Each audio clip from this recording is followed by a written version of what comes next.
2 Samuel, chapitre 7. Lorsque le roi habita dans sa maison et que l'Éternel lui eut donné du repos, après l'avoir délivré de tous les ennemis qui l'entouraient, il dit à Nathan le prophète, « Vois donc, j'habite dans une maison de cèdre, et l'arche de Dieu habite au milieu d'une tente. » Nathan répondit au roi, « Va, fais tout ce que tu as dans le cœur, car l'Éternel est avec toi. » La nuit suivante, la parole de l'Éternel fut adressée à Nathan. « Va dire à mon serviteur David, ainsi parle l'Éternel. Est-ce toi qui me bâtirais une maison pour que j'en fasse ma demeure? Mais je n'ai point habité dans une maison depuis le jour où j'ai fait monter les enfants d'Israël hors d'Égypte jusqu'à ce jour. J'ai voyagé sous une tente et dans un tabernacle. Partout où j'ai marché avec tous les enfants d'Israël, et je dis un mot à quelqu'un des tribus d'Israël à qui j'avais ordonné de paître mon peuple d'Israël? Et je dis, pourquoi ne me bâtissez-vous pas une maison de cèdre? Maintenant tu diras à mon serviteur David, ainsi parle l'Éternel des armées. Je t'ai pris au pâturage derrière les brebis, pour que tu fusses chef sur mon peuple, sur Israël. J'ai été avec toi partout où tu as marché. J'ai exterminé tous tes ennemis devant toi, et j'ai rendu ton nom grand comme le nom des grands qui sont sur la terre. J'ai donné une demeure à mon peuple, à Israël, et je l'ai planté pour qu'il y soit fixé et ne soit plus agité, pour que les méchants ne l'oppriment plus comme auparavant. Et comme à l'époque où j'avais établi des juges sur mon peuple d'Israël, je t'ai accordé du repos en te délivrant de tous tes ennemis, et l'Éternel t'annonce qu'il te créera une maison. Quand tes jours seront accomplis et que tu seras couché avec tes pères, j'élèverai ta postérité après toi, celui qui sera sorti de tes entrailles, et j'affermirai son règne. Ce sera lui qui bâtira une maison à mon nom, et j'affermirai pour toujours le trône de son royaume.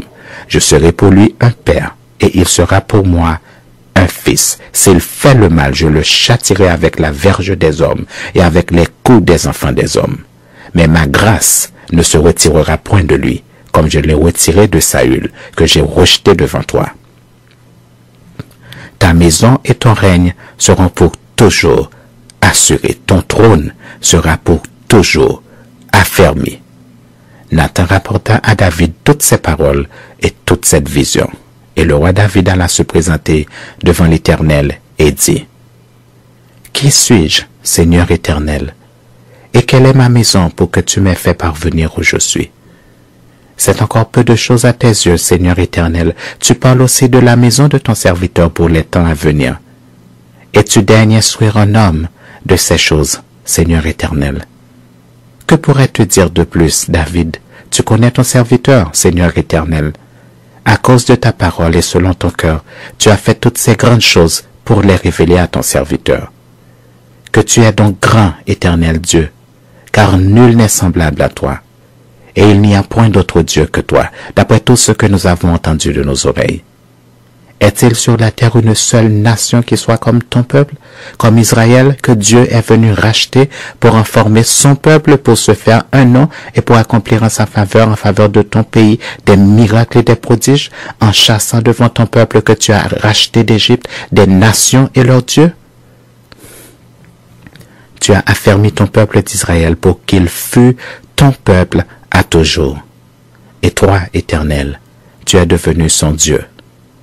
Maintenant, Éternel Dieu, fais subsister jusque dans l'éternité la parole que tu as prononcée sur ton serviteur et sur sa maison, et agis selon ta parole. Que ton nom soit à jamais glorifié, et que l'on dise, l'Éternel des armées est le Dieu d'Israël, et que la maison de ton serviteur David soit affermie devant toi. Car toi-même, Éternel des armées, Dieu d'Israël, tu t'es révélé à ton serviteur en disant, je te fonderai une maison. C'est pourquoi ton serviteur a pris courage pour t'adresser cette prière. Maintenant, Seigneur éternel, tu es Dieu et tes paroles sont vérité, et tu as annoncé cette grâce à ton serviteur. Veuille donc bénir la maison de ton serviteur afin qu'elle subsiste à toujours devant toi. car c'est toi, Seigneur éternel, qui as parlé, et par ta bénédiction, la maison de ton serviteur sera bénie éternellement.